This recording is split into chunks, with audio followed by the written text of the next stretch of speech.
শ্রমিকদের ন্যায্য সুযোগ সুবিধা, সমকাজে সমবেতন এবং কেন্দ্রীয় শ্রম কোড অবিলম্বে কার্যকর করার দাবিতে দুর্গাপুরে এবিএল এলাকায় একটি বেসরকারি কারখানার গেটের সামনে এক বিশাল সভার আয়োজন করল ভারতীয় মজদুর সংঘ বিএমএস। এই প্রতিবাদী সভায় উপস্থিত হয়ে শ্রমিকদের পাশে থাকার বার্তা দিলেন দুর্গাপুর পূর্বের বিধায়ক চন্দ্রশেখর বন্দ্যোপাধ্যায়।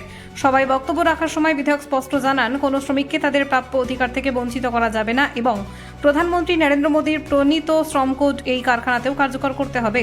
তবে আন্দোলনের পাশাপাশি তিনি শ্রমিকদের পরামর্শ দেন যে কোনো সমস্যা বা দাবি দেওয়া নিয়ে প্রথমে যেন মালিকপক্ষের সঙ্গে আলোচনার মাধ্যমে দ্বিপাক্ষিক সমাধানের চেষ্টা করা হয়, আর যদি আলোচনায় সমাধান সূত্র না মেলে তবে এই বিষয়টি ঊর্ধ্বতন নেতৃত্ব বা সংশ্লিষ্ট মন্ত্রকের কাছে জানানো উচিত বলে তিনি মন্তব্য করেন। সমাবেশে বিজেপি এবং বিএমএস এর শীর্ষ নেতৃত্ব সহ বহু কর্মী উপস্থিত ছিলেন। ভারতীয় মজদুর সংঘের উদ্যোগে একটি সভার আয়োজন করেছেন। উক্ত সংস্থার সমস্ত কর্মচারী পরিবার মিলে তারা এই সভার আয়োজন করেছেন। উপস্থিত আছেন মঞ্চে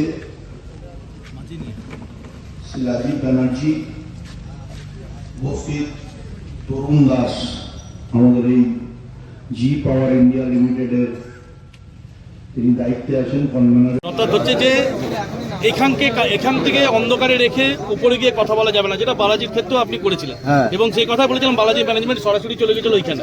তো এটা কি বার্তা দেবেন? আমি পরিষ্কার বলছি, ম্যানেজমেন্টকে, আমার দুর্গাপুরের প্রত্যেকটা ম্যানেজমেন্টকে এটা আমার বার্তা বলতে পারেন বিধায়ক হিসাবে, যে আপনারা বলেছিলেন ইন্ডাস্ট্রির গেটে কোনো রাজনৈতিক কার্যালয় থাকবে, আমরা তা রাখিনি, ভেঙে গুঁড়িয়ে দিচ্ছি। প্রমাণ হচ্ছে জি পাওয়ার ইন্ডিয়া লিমিটেড। সিন্ডিকেটের অফিস থাকবে না, আমরা তা ভেঙে গুঁড়িয়ে দিচ্ছি। এবার এই ম্যানেজমেন্ট ওপরে গিয়ে আমাদের শ্রমিকদের বিরুদ্ধে অভিযোগ করছেন শ্রমিকরা কাজ করছে। আমি বলি আমাদের শ্রমিকরা যথেষ্ট দক্ষ, তারা কাজ করেন। কাজের ওয়ার্ক কালচার নষ্ট করে দিয়েছিল আগের সরকার। তাদেরকে শুধু শুধু মিটিং মিছিলে নিয়ে যাওয়া হতো, গাড়ি ভর্তি করে কাজ করতে দেওয়া হতো। আমরা এই কাজের পরিবেশ, সুষ্ঠু সংস্কৃতি ফিরিয়ে নিয়ে এসেছি। আমি বলেছি আগে আমাদের এখানকার বিএমএসের স্থানীয় নেতৃত্ব বিধায়কদের সাথে বসে যদি সমস্যার সমাধান না হয় অবশ্যই করে শ্রমমন্ত্রী, শিল্পমন্ত্রী, অর্থমন্ত্রী, মুখ্যমন্ত্রীদের সাথে যোগাযোগ করুন। তারা যা আদেশ দেবেন আমাদের অভিভাবকরা, আমরা সেই আদেশ মাথা পেতে মেনে নেব। কিন্তু আপনি একই সংস্থায় একজন শ্রমিক কাজ করবে, সেখানে একজন সিনিয়র একজন জুনিয়র, সেখানে বলবেন সিনিয়রিটি জুনিয়রিটি দেখিয়ে আলাদা আলাদা পে স্কেল স্ট্রাকচার থাকবে। এটা কোনো সংস্থার নিয়ম নীতি হতে পারে। এটা হচ্ছে সম কাজে সম বেতন ইমপ্লিমেন্ট করতে হবে।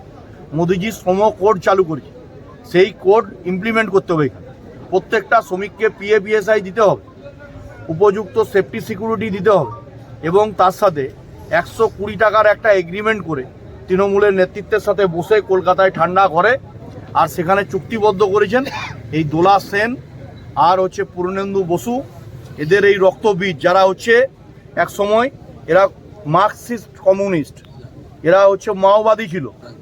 এই হচ্ছে পূর্ণেন্দু বসু, দোলা সেনরা মাওবাদী থেকে সিপিএম থেকে চটি পাল্টে তারা হচ্ছে আবার তৃণমূলের চটি পরে নিয়েছিল। এরা কখনো শ্রমিকের প্রতিনিধি হতে পারে না। এই মাওবাদীরা, এই মাওয়িস্টরা শ্রমিকদের, মালিকদের সকলের অন্ন ছিনে খেয়েছে। এদেরকে প্রতিনিধিত্ব করতে দুর্গাপুরে আমরা দেবো না। এরা মাঝে মাঝে গর্ত থেকে বেরিয়ে ওই আরশোলা পার্টির মিছিলে গিয়ে ভাবছে যে বিরাট কিছু বিপ্লব করুক। আমরা এখনও কিছু করিনি। আমরা আমাদের শ্রমিকরা যাতে হচ্ছে ন্যায্য অধিকার পায় তার দাবিতে আন্দোলন করি। আমরা কোথাও কার্যকর্তাদের উস্কে দিইনি। এখানে মীনাক্ষী মুখার্জিরা, আর যেমন কয়েনের এপিড হচ্ছে মীনাক্ষী মুখার্জি, ওপিড হচ্ছে দোলা সেন, দুজন একই পার্টির লোক, মাঝখানে শুধু তৃণমূলটা করি।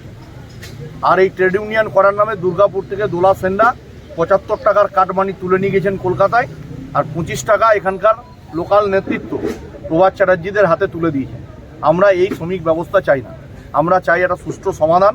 এখানে এগ্রিমেন্ট করতে হলে সমস্ত শ্রমিকদের উপস্থিতিতে শ্রমিকরা যাদের শ্রমিক প্রতিনিধিত্ব ঠিক করে দেবেন তারা থাকবেন, সাথে তরুণ দাস, প্রফুল্ল ধারারা থাকবেন। তারা বসবেন ম্যানেজমেন্টের সাথে, প্রয়োজনে যদি ইন্টারভেনশন করার প্রয়োজন হয় তাহলে আমরা আসবো, না হলে। Bureau report, Durgapur news digital.